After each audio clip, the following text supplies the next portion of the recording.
O que os Navy SEALs, uma das unidades de elite de mais alta performance no planeta, podem ensinar sobre liderança. É isso que traz o livro Responsabilidade Extrema, do Jocko Willink, em que ele vai cobrir alguns dos aprendizados que os Navy SEALs podem trazer para você.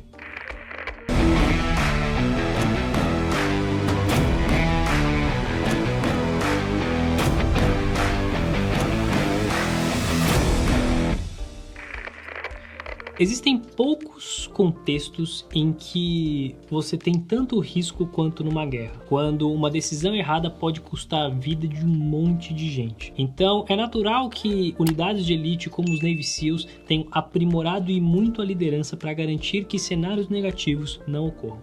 E a primeira e principal lição que o livro traz é o da responsabilidade extrema, que é basicamente muito simples. Absolutamente tudo que te afeta é sua responsabilidade.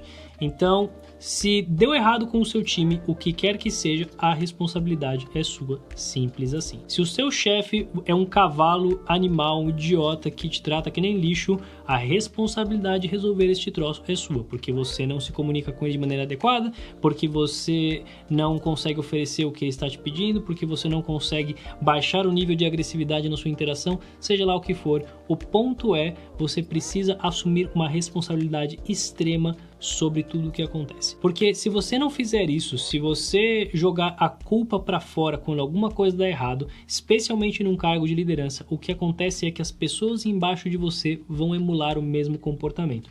Os seus liderados vão aprender muito rápido que se você tira o seu da reta na hora que dá ruim, eles imediatamente vão tirar o deles da reta quando dá ruim, e logo o que você vai ter é uma empresa em que ninguém se responsabiliza por nada. Só que o contrário também é verdadeiro. Se sempre que acontece uma bucha, você assume a responsabilidade por aquilo e você busca junto com o seu time encontrar maneiras de solucionar esse troço, esse tipo de comportamento é cascateado para baixo. E o que você vai ter é uma organização de pessoas altamente motivadas a buscar soluções para problemas que, em princípio, não são delas. Porque, afinal de contas, como o livro coloca, existem dois tipos de líderes, os eficazes e os ineficazes. E se você tem dúvida do quanto tirar o seu da reta não é justificável, é só você pensar no o que você faria se o seu subordinado colocasse a culpa em alguém, do tipo assim: você é gerente e você vai pro seu coordenador que ele precisa fazer alguma coisa, e o seu coordenador vira pra você e fala assim: então, gerente, mas a culpa não é minha, o analista que deixou de fazer. Pode até ser, mas a responsabilidade é de quem? A responsabilidade é isso mesmo, é do coordenador. Então, se num cenário como esse é super óbvio para você o quanto não cabe o seu coordenador se escusar da responsabilidade, eu espero que seja óbvio também que você não pode fazer a mesma coisa. E parte importante da liderança não só é você ter responsabilidade sobre o que acontece, é também você compreender o porquê. Às vezes você vai receber direcionamentos que não parecem fazer muito sentido. No livro ele conta que em um dado momento chegou uma diretriz top-down, de cima para baixo, em que eles teriam que operar com a polícia do Iraque, porque esse livro é sobre a guerra no Iraque, em que esses Navy SEALs estavam ali servindo ali no meio do negócio, e em uma dada operação, dali em diante, começou-se a se exigir que a polícia do Iraque participasse junto com eles. E o problema é, você tinha uma das tropas de elite mais bem treinadas, equipadas e experientes do planeta Terra, com uma polícia que obviamente tinha um nível de despreparo muito maior, o que colocava em risco toda essa galera. Eles ficaram furiosos, eles ficaram completamente indignados. Até que Jocko começou a se perguntar, mas por quê? Por que veio essa diretriz? Por que veio essa exigência? Muitas coisas que parecem ser completamente malucas para você, se você parar para pensar um pouco no porquê, especialmente se colocando no lugar do outro, podem começar a fazer um pouco mais de sentido. E conforme ele foi refletindo, ele começou a pensar, bom, se a polícia aqui do Iraque não for capaz de manter a paz e a segurança e tudo mais, quem é que vai ter que fazer isso para sempre? Somos nós. Então, em um certo sentido, um pouco natural que a liderança ali do exército ali na época esperasse que eles começassem a envolver essa polícia, para que eles começassem a se desenvolver, para que eles começassem a ter um pouco mais de controle e ser um pouco mais capazes de cuidar da segurança das regiões. Porque, afinal de contas, isso é o que seria necessário para que em algum momento essa transição acontecesse e eles conseguissem manter a paz de maneira independente. O fato de você se perguntar o porquê vai te ajudar a pegar coisas que parecem absolutamente sem sentido e conseguir ser capaz de servir à missão maior, ao objetivo maior que a sua organização está buscando. O que me leva à importância da simplicidade. Simplicidade é chave. Porque se você tem um plano complexo, com dificuldade de compreensão, a hora que o caos se instala, a hora que as dificuldades surgem, tudo isso se multiplica de maneira exponencial. E isso pode se manifestar das mais variadas formas que você pode imaginar. No livro ele conta a história de uma consultoria que ele estava fazendo, que uma empresa criou um plano de remuneração para seus vendedores, que era a coisa mais complexa que você pode imaginar, que tinha uma série de fatores, que média ponderada, disso, daquilo, de fatores, números, e que no final das contas aquele troço era tão complexo que nenhum vendedor entendia nada do que estava fazendo e por quê, e no final das contas você tinha um plano que era preciso em relação à remuneração, mas que não servia ao objetivo final de motivar os vendedores para receber mais, porque era tão difícil de calcular que eles nem sabiam como fazer. Então, aquilo simplesmente fazia com que o troço perdesse o sentido.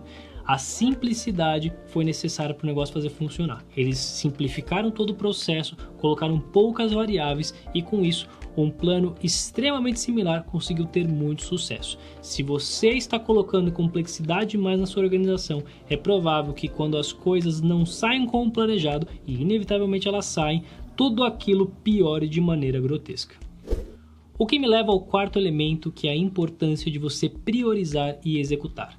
Inevitavelmente você sempre vai ter uma série de coisas que precisam serem feitas, infinitas delas, das mais variadas cores, tamanhos, dimensões, sabores e tudo mais que você pode imaginar.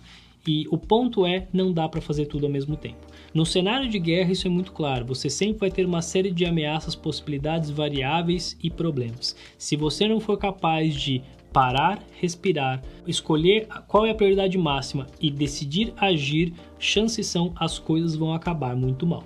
Então, o que ele sugere para você é, se você está sobrecarregado, se você está incapaz de caminhar, o que você precisa é parar, respirar, reavaliar a situação, identificar a prioridade máxima e agir em cima disso. Uma vez que você conseguir sanear o que é a máxima prioridade, isso vai te permitir que aí sim você desça nas segundas coisas, porque fazer tudo ao mesmo tempo simplesmente não vai rolar. Mas não tenha a ilusão de que você vai conseguir fazer tudo isso sozinho. Para você ser bem sucedido como líder, você precisa ser capaz de descentralizar o comando. E descentralizar o comando definitivamente não significa delargar na mão de alguém uma dada tarefa e a hora que der ruim você desce uma marreta na cabeça da pessoa. Não, muito longe disso. Descentralizar o comando significa você deixar o seu ego de lado, abdicar da posição de controle e permitir que as pessoas embaixo de você tomem decisões, por mais que você discorde delas de tempos em tempos. Isso por várias razões, especialmente porque em teoria, a pessoa técnica abaixo de você é muito mais capaz de tomar certas decisões do que você deveria ser. Se está destoando aí, talvez seja alguma coisa errada, mas em princípio, o técnico, a ponta, deveria ser a pessoa especialista para tomar certas decisões e você não deveria ser especialista em tudo, né? Isso não faz muito sentido. Então, assim, se você quer ter eficácia como líder, é importante que você seja capaz de descentralizar decisões. E isso envolve não só permitir que as pessoas tomem decisões, mas cultivar a confiança nessas pessoas de que a hora que essa galera decidir, você irá defendê-las. Não importa o que aconteça. Se der ruim, você não pode virar pro cara e falar assim, mas dane-se, a culpa é desse idiota que fez negócio. Você precisa ir lá e falar, não, a responsabilidade é minha. Você precisa assumir a responsabilidade extrema e defender a sua equipe quando as coisas derem errado. Porque afinal de contas, é isso que vai permitir com que a pessoa sinta confiança suficiente para decidir e com o tempo assuma o mesmo papel de responsabilidade que você espera que eles assumam. E finalmente, a importância de um pós-mortem. Por mais que uma operação tenha sido cansativa, exaustiva e traumática, ao final de toda operação existe uma análise do que aconteceu.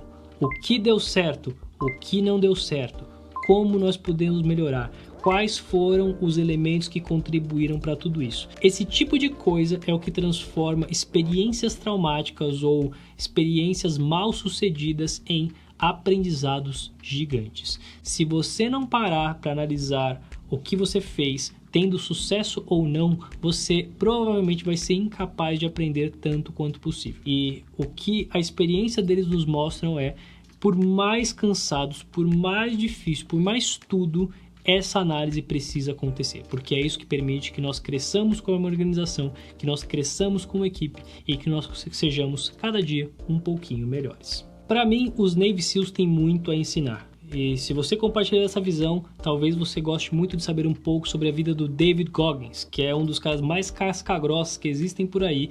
E nesse vídeo aqui eu te conto tudo sobre a vida dele e trago aprendizados fantásticos sobre disciplina.